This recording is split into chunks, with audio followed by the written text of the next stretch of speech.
ഹരി ഓം. ദശകം 15 കപിലോപദേശം. അപ്പോൾ കഴിഞ്ഞ ദശകത്തിൽ 14-ാം ദശകത്തിൽ നമ്മൾ എവിടെയാണ് പറഞ്ഞു നിർത്തിയത്?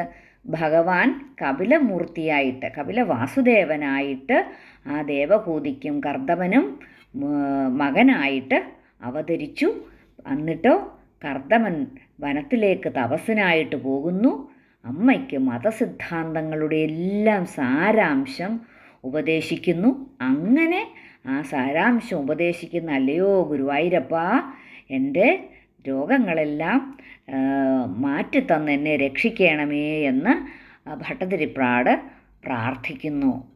അപ്പോൾ ഈ കപില വാസുദേവൻ്റെ തത്വോപദേശങ്ങളാണ് സാഖ്യദർശനം.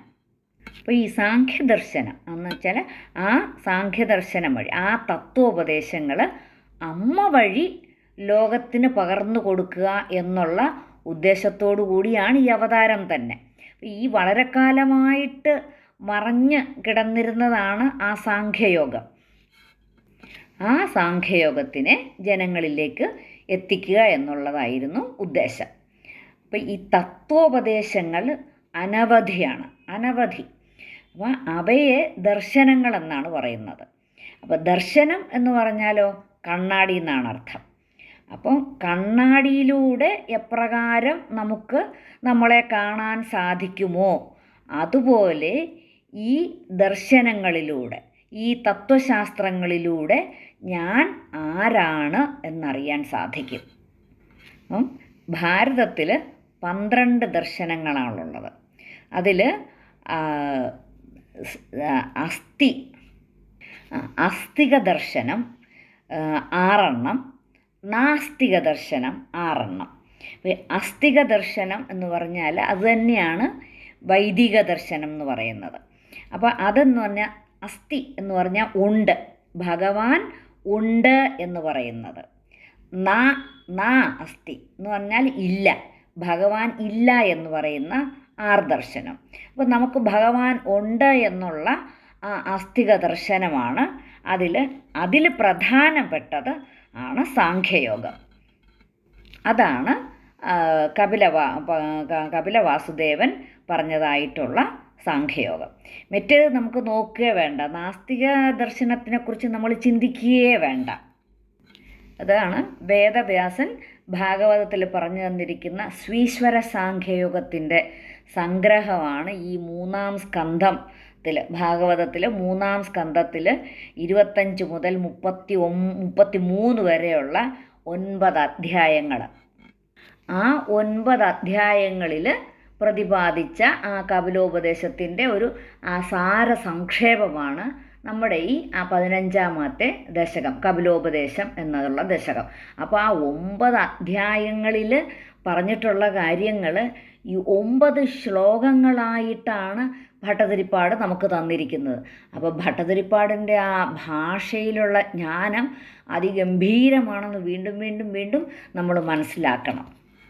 അപ്പോൾ ഈ സ്വീശ്വര സാഖ്യം എന്ന് പറഞ്ഞാൽ അതിൽ ആരാണ് ബ്രഹ്മം, എന്താണ് പ്രപഞ്ചം, എങ്ങനെ ഈ പ്രപഞ്ചം ഉണ്ടായി, ആരാണ് ജീവാത്മാവായ ഞാൻ, ഈ ഞാനും പ്രപഞ്ചവും ജീവാത്മാവുമായിട്ടുള്ള ബന്ധമെന്താണ് എന്നുള്ള തത്വങ്ങളെല്ലാം അതിൽ വിവരിച്ചു പറയുന്നുണ്ട്. അപ്പം അങ്ങനെയുള്ള ആ സാഖ്യയോഗം പണ്ടേ ഉള്ളതാണ്, കാലം കൊണ്ടില്ലാതായി.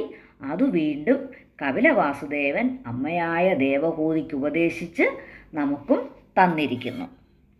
ദേവഹൂതിക്ക് അറിയാമായിരുന്നു എനിക്കൊരു മകൻ ഭഗവാനായിട്ട് പിറക്കുമെന്നറിയാമായിരുന്നെങ്കിലും മകൻ പറന്നു കഴിഞ്ഞപ്പോൾ മകനായിട്ട് മാത്രമേ ചിന്തിച്ച് വളർത്താനായിട്ട് സാധിച്ചുള്ളൂ. അപ്പോൾ ഈ ഉപദേശം കിട്ടണമെങ്കിൽ അതിനൊരു കാരണം ഉണ്ടാവണമല്ലോ.